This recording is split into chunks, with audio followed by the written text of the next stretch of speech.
T-Mobile's 5G home internet uses a 5G cellular connection. Error code WAN002 means your gateway can't connect to T-Mobile's network. This usually indicates a failure in establishing or maintaining the WAN connection.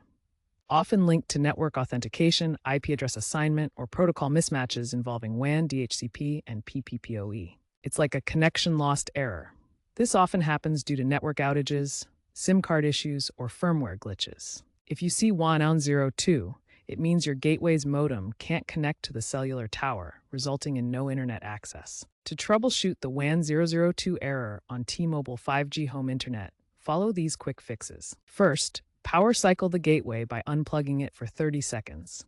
Next, check that the SIM card is correctly inserted and verify the signal strength in the T-Mobile app, aiming for 3 to 4 bars. Then, verify all cables are connected properly, including Ethernet to router if applicable. If these steps don't work, try resetting your network settings or contact T-Mobile support for further assistance. You can also try relocating your gateway to a window with better line of sight to the tower. Finally, ensure your firmware is up to date. A recent update in mid-2025 addressed WAN-related bugs.